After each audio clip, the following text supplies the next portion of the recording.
HCC MovieMakers Academy Movie Reviews. I'm Trey Dixon. And I'm Gerald Tineo. And the two of us just saw The Babadook. The Babadook is the new film from writer-director Jennifer Kent. It's also her directorial debut. It stars Essie Davis and Noah Weissman, and it centers on a traumatized woman who is still suffering from the death of her husband after a long 6-year period has gone by. She is also very much frustrated by the anxieties of her son, and once she reads a sinister storybook, she and her son are plagued by a shadowy figure that wants to devour their souls. What'd you think of this movie? Well, Trey, I'm not really into horror movies, and fortunately this movie was very entertaining. This movie is one of my favorite films of 2014. Yes, I would also say that. The Babadook is a very, very, very good movie. Indeed. And if you like horror movies, you must see this movie. And the reason I decided to see this movie is because I saw some of the artwork that went into the Babadook. The pop-up book that they use in this movie is extremely effective. Yes. Right this second, just thinking about it, it gives me chills. Yeah, I saw the movie solely because I saw what was in the book. Yeah. And really, really great understanding of cinematography and just really great art direction. This movie's tremendous, and it's a directorial debut, which is... Yeah, that's a pretty amazing feat. Flabbergasting directorial debut. And you can tell by watching the movie that Jennifer Kent truly is very much versed in the language of film. You can tell, like, particularly in some of the silent movie sequences that you see. Oh, wow. She's clearly a fan of people like Georges Méliès or Georges Franju, a lot of old French horror masters. There's a bit of, there's a bit of Cronenberg in there too. It's like a really, really well done, effective horror movie from a very, very smart filmmaker. Yeah, those sequences where the silent films, where she sees the silent films, some of those sequences were made for the movie. Yeah, I know. And it looks exactly like something that you would see like A Journey to the Moon or that old Méliès movie. It looks like something that was made in 1919. Yeah, it's so what would you call it? Authentic. Yeah, very, very. You know, I would like to go ahead, if I may, and illustrate why this movie is so good by quickly touching on the current state of horror in movies. Probably why I don't like them. Yeah. Here's the thing. I genuinely believe, this is my opinion, but I genuinely believe that horror movies, a good horror movie, is the best kind of experience you can have in a movie theater.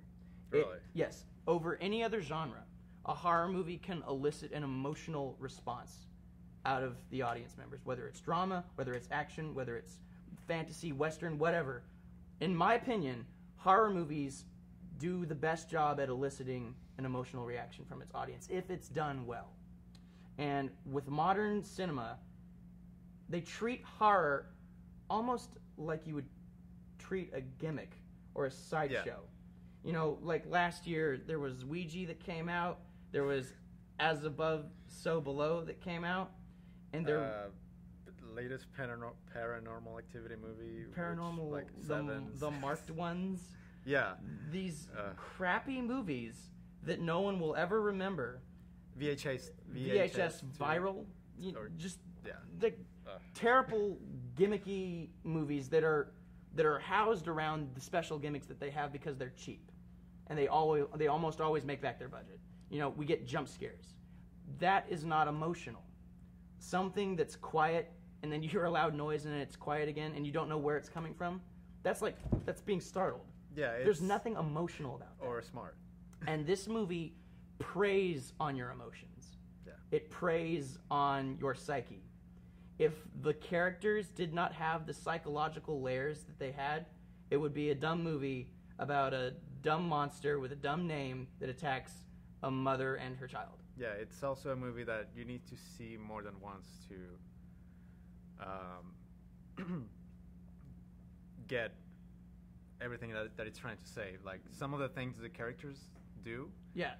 Like the kid and the mom doing this thing with their mouth. Yeah, like, but that's like it's like there are little things that you keep seeing throughout the story. Yeah. It's so well written.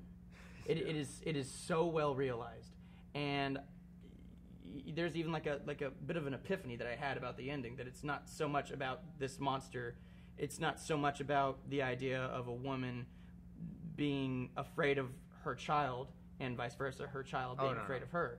Yeah. It plays with all those almost taboo subjects that you would see in a movie like, oh god, there was a Lynn Ramsey movie that came out a while. We Need to Talk About Kevin. It reminded me of that movie in several aspects, but it's also about living with your demons. And if you see the movie all the way through, that idea makes it's like I was kind of like I saw it the second time and I was like, oh, that's kind of a realization. Yeah, and for me, it would be about grief and how it keeps, like at first, how it keeps growing on you until it gets dangerous. Yeah, no, and it just grows inside of you and festers. Yeah, but then you realize it's something that you'll have to deal with. It's something that'll always be in the back of your pocket. Yeah, it'll always be there, and you got to learn how to live with it. Yeah. And the movie addresses that so brilliantly. Oh yeah, it's in the guise of a horror film that is genuinely scary.